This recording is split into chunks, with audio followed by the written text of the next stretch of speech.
Good morning, it's Monday, so it's time for a book talk. I read two books this last week. One I'm just going to talk about briefly because it's a sequel, Ready Player 2 by Ernest Cline. It is a sequel to Ready Player 1. If you like Ready Player 1, you'll probably like Ready Player 2 because it is a lot of the same sort of thing. There's a quest in a virtual environment. There's some extra stuff going on in this one, like there's an evil AI character. And there is a new layer to the virtual world. There's a new headset that allows you to experience virtual world as if you were doing it in real life, like you can see and smell and touch and taste everything rather than just see it. Lots and lots and lots and lots of pop culture references, both movies and books and music and video games. So, like I said, if you like the first one, you'll probably like the second one, and I'm finally done with it, so you can check it out. I mainly want to talk about this book today, Heartstopper by Alice Oseman.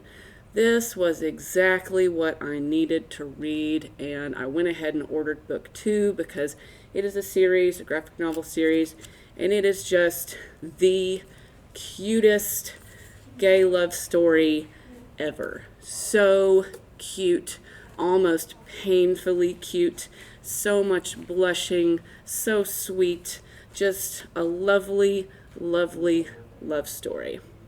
Okay, I can't recommend it enough. It's British, so there's some British references and rugby and stuff like that. But it is just a really, really sweet story about two boys who go to a prep school. One of them is out, the other one is kind of questioning. But they start kind of just as friends, and then it becomes more. So, but like I said, super, super, super, super sweet and cute. And that leads me into an area of concern lately. There is some legislation in our Tennessee state legislature that would not want us to have this book, that would not want you to read this book. HB 800 and a corresponding Senate bill, SB 1216, are trying to prohibit us from buying things like this.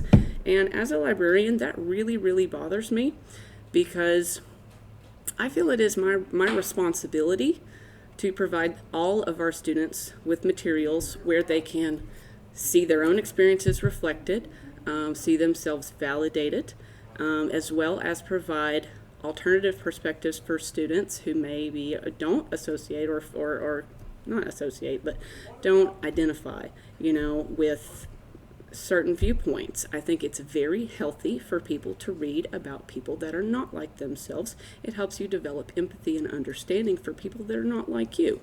There's a saying in the library world that books are both mirrors and windows. Okay, so you should be able to see yourself in a book like a mirror. You should be able to look through a book also to other experiences that can educate you and broaden your horizons. In support of what I feel is my responsibility, our school board policy says that the board supports principles of intellectual freedom inherent in the First Amendment of the Constitution of the United States and expressed in the Library Bill of Rights of the American Library Association. Okay, the Bill of Rights of the American Library Association, which I have linked to our library page on the website.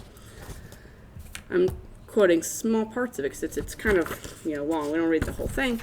But school and public libraries are charged with the mission of providing services and resources to meet the diverse interests and informational needs of the communities they serve. Okay, everyone is included in the community that we serve. Okay, and multiple different viewpoints, and we are responsible for recognizing and providing information for all of those viewpoints as to our best ability. Okay. Children and young adults unquestionably possess First Amendment rights, including the right to receive information through the library. Skipping a list of formats, but constitutionally protected speech cannot be suppressed solely to protect children or young adults from ideas or images a legislative body believes to be unsuitable for them. Now, further on, we do affirm the responsibility and right of all parents and guardians to guide their own children's use of the library and its resources and services. Libraries and their governing bodies shall ensure that only parents and guardians have the right and responsibility to determine their children's and only their children's access to library resources. Parents and guardians who do not want their children to have access to specific library resources or services, materials, or facilities should so advise their own children.